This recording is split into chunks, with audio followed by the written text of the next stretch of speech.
Hello and welcome to Porrera.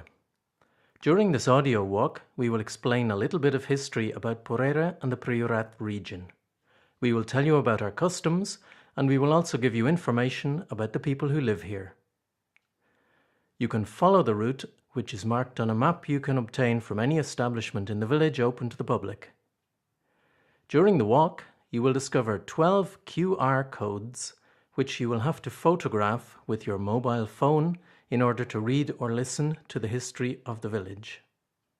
As you most probably know, Porrera is one of 9 villages which make up the Priorat Qualified Designation of Origin, or wine appellation. It is also one of 23 villages which make up the administrative county of Priorat. The Doc A, Priorat, coincides with the boundaries of the area which once belonged to the Carthusian monks. They settled at the foothills of the Montsant mountain range in the 12th century. What's more, their land was characterized by a certain type of soil known here as llicorella, a kind of slate.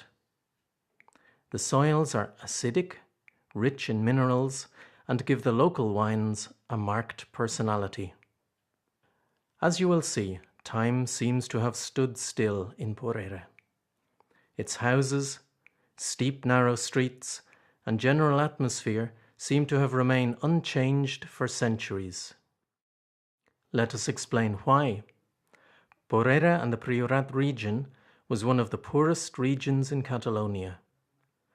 This all changed with the wine boom which started in the 90s.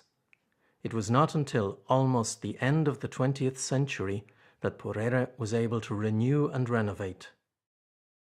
This economic upturn was mainly due to the wine trade and has truly put the Priorat Qualified Designation of Origin, created in August 1954, on the world map. Most visitors to the Priorat are here because of its wine.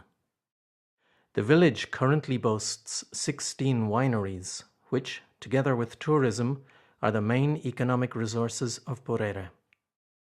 Wine production in this area can be traced back to Roman times, but it was the Carthusian monks who developed it in the Priorat.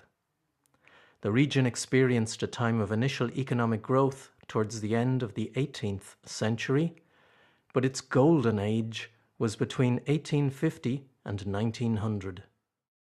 During this walk, we will see stately houses and buildings with grand entrances, which are testimony to the village's glorious past. We are now above what was once the Friar's vegetable garden. This was the last part of the village to be built. That's to say, it is the most recent part. The buildings around us were built during the modernist period. To the west, we can see a building which is known locally as the End, which used to belong to 2 families, and whose basement was once a warehouse for eau de vie, or a spirit distilled from wine lees. This is where Val-Llac Winery is currently located, owned by singer-songwriter Louis Llac. To the east, you can see Bernard Magret's winery, which is part owned by the French actor Gérard Depardieu. If we turn to look south, we can see the Saint-Genis-y-Baquet winery, one of the pioneer wineries which restarted the wine tradition in the village.